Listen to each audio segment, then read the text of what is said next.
नमस्कार दोस्तों, आज मैं आप सभी के साथ नरक के वर्णन करने जा रही हूँ। गरुड़ पुराण के दूसरे अध्याय में यह वर्णन मिलता है कि इसके अनुसार गरुड़ ने कहा है, हे केशव, यमलोक का मार्ग किस प्रकार दुखदायी होता है, पापी लोग वहाँ किस प्रकार से जाते हैं, मुझे बताए।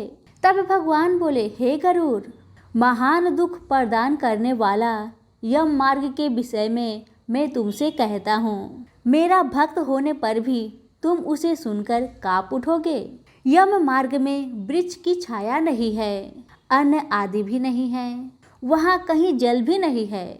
वहाँ प्रलय काल की भांति 12 सूर्य तपते हैं। उस मार्ग से जाता हुआ पापी कभी बर्फीली हवा से पीड़ित होता है, तो कभी कांटे चुभते हैं, तो कभी महाविषधार सर्पों द्वारा डसा जाता है, कहीं अग्नि से जलाया जाता है, कभी सिंहों, बाघों और भयंकर कुत्तों द्वारा खाया जाता है, तो कहीं बिच्छुओं द्वारा डसा जाता है। इसके बाद वह भयंकर असीपत्रवन नामक नरक में पहुंचता है, जो 2000 योजन के विस्तार वाला है।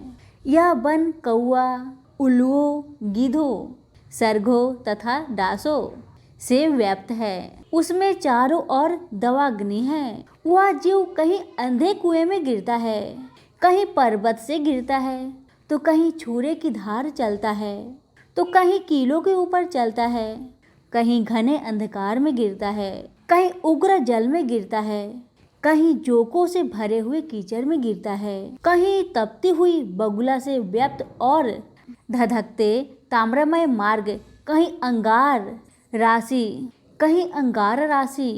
कहीं अत्यधिक धुएं से भरे मार्ग पर उसे चलना पड़ता है। कहीं अंगार की वृष्टि, कहीं बिजली गिरती, कहीं शिलावृष्टि तो कहीं रक्त की, कहीं शस्त्र की और कहीं गर्म जल की वृष्टि होती रहती है। कहीं खारे कीचड़ की वृष्टि होती है, कहीं मवाद की, रक्त तथा विष्ठा से भरे हुए तालाब है। यम मार्ग के बीचों बीच अत्यंत उग्र और घोर बैतरनी नदी बहती है। वह देखने पर दुखदायिनी है। उसकी आवाज भय पैदा करने वाली है। वह 100 योजन चौड़ी है और पीप तथा रक्त से भरी है।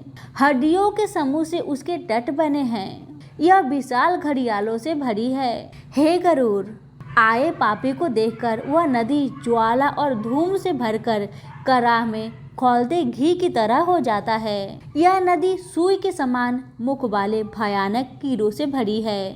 ब्रज के समान चोंच वाले बड़े बड़े गीध है। इसके प्रवाह में गिरे पापी हे भाई, हाँ पुत्र, हाँ तात कहते हुए विलाप करते हैं। भूख प्यास से व्याकुल हो पापी रक्त का पान करते हैं। बहुत से बिच्छू तथा काले सांपों से व्याप्त उस नदी के बीच में गिरे हुए पापियों की रक्षा करने वाला कोई नहीं है। उसके सैकड़ों हजार भंवरों में पकड़कर पापी पाताल में चले जाते हैं। क्षण भर में ही ऊपर चले आते हैं। कुछ पापी पास में बंधे होते हैं, कुछ अंकुश में फंसाकर खींचे जाते हैं और कुछ कौओं द्वारा खींचे जाते हैं। वे पापी गर्दन, हाथ, पैरों में जंजीरों से बंधे होते हैं। उनके पीठ पर लोहे की भार होती है।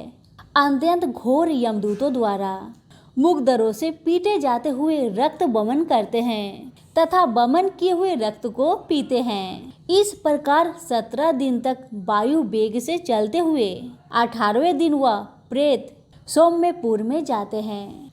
आज के लिए इतना ही। धन्यवाद।